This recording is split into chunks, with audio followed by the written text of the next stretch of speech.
Genius, ये शब्द सुनते ही हमें दुनिया के सबसे महान साइंटिस्ट एल्बर्ट आइंस्टाइन याद आते हैं, जिन्हें दुनिया का सबसे बुद्धिमान व्यक्ति माना जाता है। यहाँ तक कि 14 मार्च को इनका बर्थडे जीनियस डे के रूप में मनाया जाता है। वीडियो को पूरा आखिर तक ज़रूर देखना। आप सर आइंस्टाइन के बारे में 32 ऐसी बातें जानोगे जो वाकई आपको हैरान कर देंगी।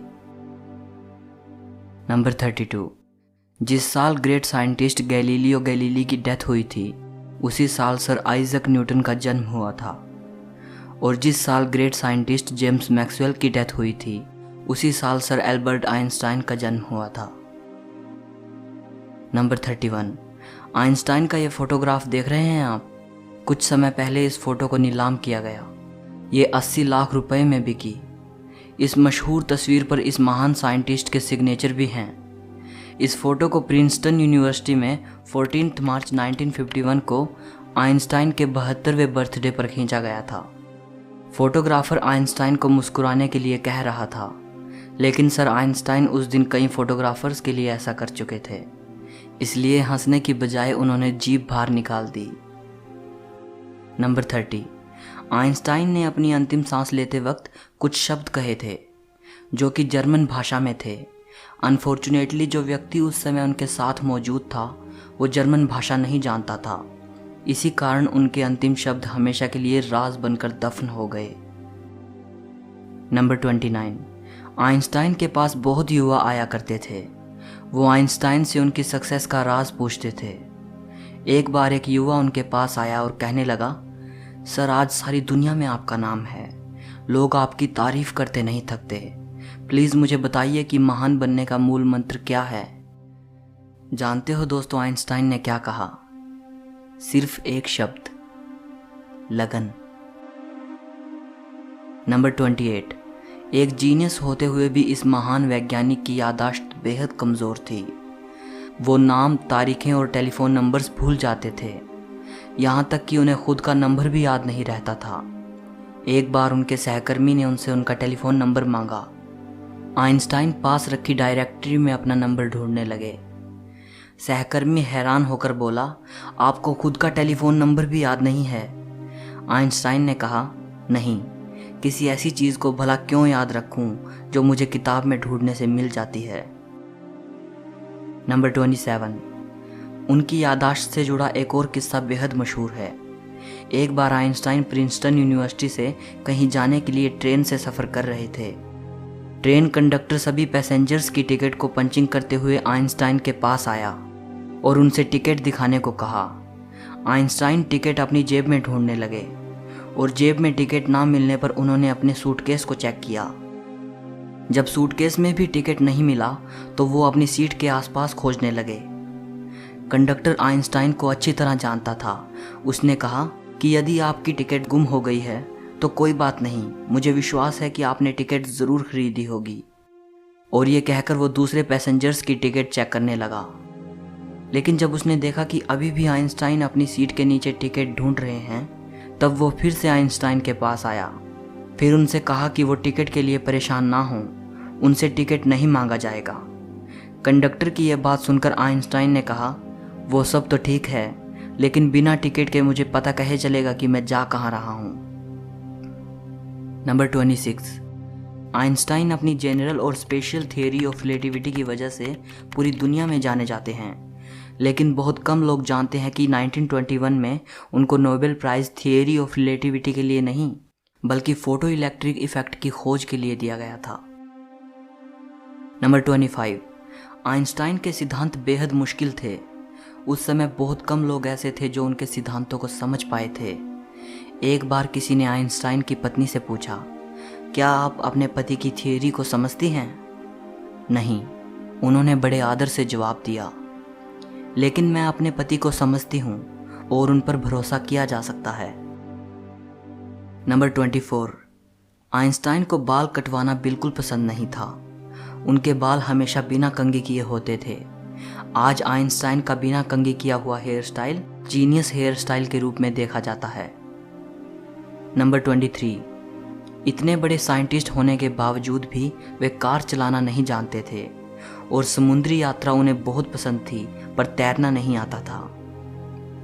नंबर 22, सर आइंस्टाइन को जुराबें पहनना बिल्कुल पसंद नहीं था। एक बार अपने बचपन के बारे में बताते हुए वो बोले, मेरे पैर की उंगलियां इतनी बड़ी थी कि बचपन में हमेशा मेरी जुराबें फट जाया करती थी। मैं इस बात से इतना परेशान रहता था कि मैंने जुराबें पहनना ही छोड़ दी।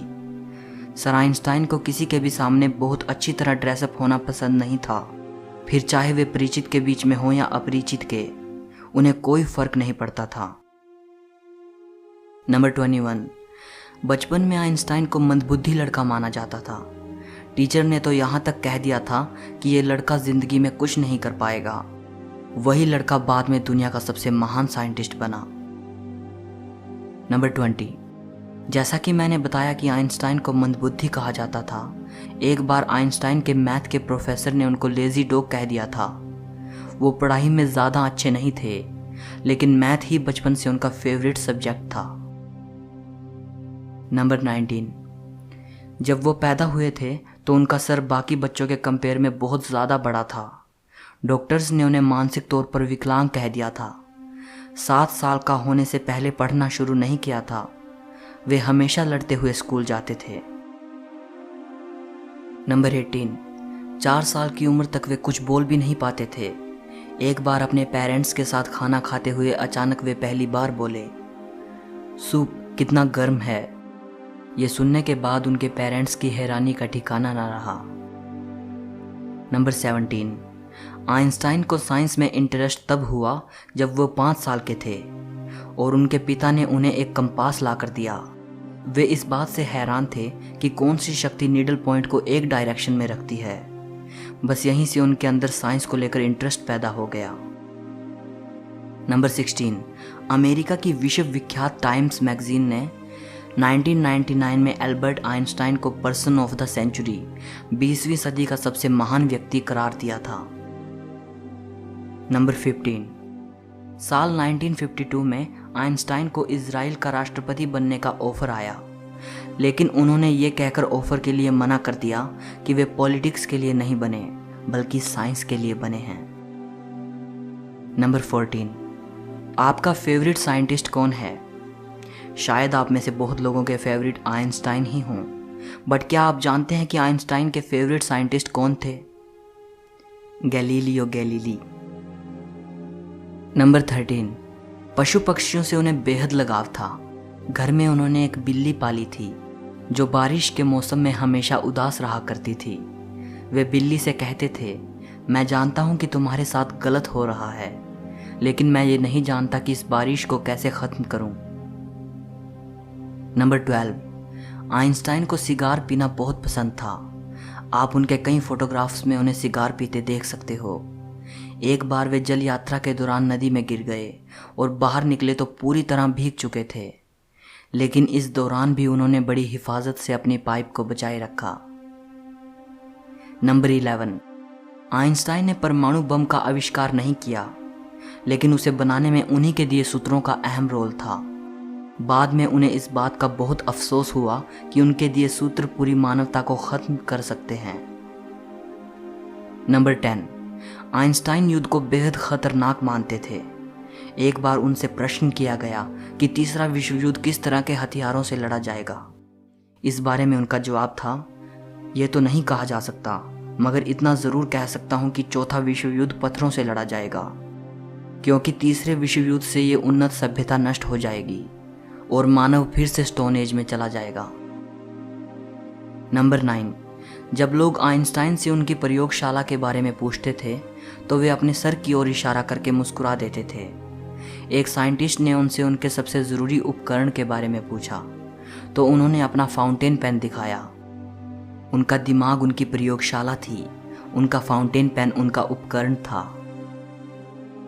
नंबर 8, पूरे फोकस के साथ काम करने के लिए वो अपने आराम में कोई कसर नहीं छोड़ते थे, इसलिए पूरे 10 घंटे की नींद लिया करते थे ताकि अच्छे से अपना काम कर पाएं। नंबर 7, एल्बर्ट आइंस्टाइन अपने ऑटोग्राफ के लिए $5 लेते थे और स्पीच के लिए $1000 लेते थे और बाद में ये सब चैरिटी में दे देते थे। Number 6, California institute of technology ने एल्बर्ट आइंस्टाइन को एक सेरेमनी में इनवाइट किया था। आइंस्टाइन अपनी वाइफ के साथ वहां गए। उन्होंने वहां माउंट विल्सन पर मौजूद अंतरिक्ष वेधशाला भी देखी। उस वेधशाला में उस समय तक बनी दुनिया की सबसे बड़ी अंतरिक्ष दूरबीन रखी थी। इतनी बड़ी दूरबीन को देखकर आइंस्टाइन की पत्नी ने वेधशाला के इंचार्ज से पूछा, इतनी बड़ी दूरबीन से आप क्या देखते हैं? इंचार्ज को लगा कि मिसेज आइंस्टाइन को एस्ट्रोनॉमी का ज्ञान कुछ कम है। उसने बड़े रौब से जवाब दिया, इससे हम ब्रह्मांड के रहस्यों का पता लगाते हैं। मिसेज आइंस्टाइन ने कहा, बड़ी अजीब बात है, मेरे पति तो ये सब उनको मिली चिट्ठियों के पन्नों पर ही कर लेते हैं। नंबर 5, जब आइंस्टाइन प्रोफेसर थे तब एक दिन एक स्टूडेंट उनके पास आया। वो बोला, इस साल की परीक्षा में वही प्रश्न आए हैं जो पिछले साल की परीक्षा में आए थे। आइंस्टाइन ने कहा, हाँ, लेकिन इस साल उत्तर बदल गए हैं। नंबर 4, आइंस्टाइन का एक पत्र जिसमें उन्होंने ईश्वर और धर्म को लेकर अपने विचार लिखे थे 20 करोड़ 38 लाख रुपए में बिका। यह पत्र उन्होंने अपनी मृत्यु से 1 साल पहले लिखा था। 2 पन्नों का यह पत्र 3 जनवरी 1954 को जर्मनी के दार्शनिक एरिक गटकाइंड को लिखा गया था, जिन्होंने आइंस्टाइन को अपनी नई book choose life the biblical call to revolt पढ़ने के लिए भेजी थी। इस बुक के जवाब के तौर पर आइंस्टाइन ने एरिक को यह पत्र लिखा था। पत्र में वो कहते हैं, मेरे लिए भगवान कुछ भी नहीं बल्कि लोगों की कमजोरी से पैदा हुआ एक शब्द है। बाइबल आदरणीय तो है लेकिन प्राचीन कहानियों का संग्रह मात्र है। वे आगे लिखते हैं, किसी तरह की व्याख्या, चाहे वो कितनी ही रहस्यमयी क्यों ना हो, इस बारे में उनके विचारों को नहीं बदल सकती। नंबर 3, आइंस्टाइन की मृत्यु के बाद डॉक्टर थॉमस हार्वे ने आइंस्टाइन की फैमिली की इजाज़त लिए बगैर ही उनके दिमाग को रिसर्च के लिए निकाल लिया था। इस हरकत के लिए डॉक्टर हार्वे को नौकरी से निकाल दिया गया, लेकिन उन्होंने कहा कि ऐसा उन्होंने सिर्फ रिसर्च के लिए किया है और वो वादा करते हैं कि आइंस्टाइन के दिमाग पर रिसर्च करेंगे। उनके दिमाग को 20 सालों तक एक जार में रखा गया और उस पर रिसर्च की गई। रिसर्च में पाया गया कि उनके दिमाग में आम इंसान से ज़्यादा सेल्स थे। यही वजह थी कि उनका दिमाग बहुत असाधारण सोचता था। नंबर 2, आइंस्टाइन अगर चाहते तो और भी जी सकते थे। अपने आखिरी समय में जब वो बीमार हुए तो डॉक्टर्स ने उनका ऑपरेशन करना चाहा, तो आइंस्टाइन ने इसके लिए मना कर दिया। उन्होंने कहा, अब ज़िंदगी को मशीनों के सहारे चलाना बेकार है। मैं अपनी ज़िंदगी जी चुका हूँ, आर्टिफिशियल तरीके से जीने में कोई मज़ा नहीं। नंबर 1, सोरबोन यूनिवर्सिटी में 1930 में आइंस्टाइन ने कहा था, अगर मेरी थियोरी सही साबित हो जाती है तो जर्मन मुझे आदर्श जर्मन नागरिक कहेगा और फ्रांस मुझे विश्व नागरिक का सम्मान देगा। लेकिन अगर गलत साबित होती है तो फ्रांस मुझे जर्मन कहेगा और जर्मन मुझे यहूदी कहेगा। सो इस वीडियो के लिए इतना ही। इस महान वैज्ञानिक की ये बातें अगर आपको पसंद आई हों तो लाइक ज़रूर करना। कमेंट करके मुझे बताइएगा कि आपकी सर एल्बर्ट आइंस्टाइन के बारे में क्या राय है। हिस्ट्री और फिलॉसफी से जुड़ी ऐसी ही अमेजिंग वीडियोज़ को देखने के लिए चैनल को सब्सक्राइब करके घंटी को दबा देना। सो मिलते हैं अगली वीडियो में।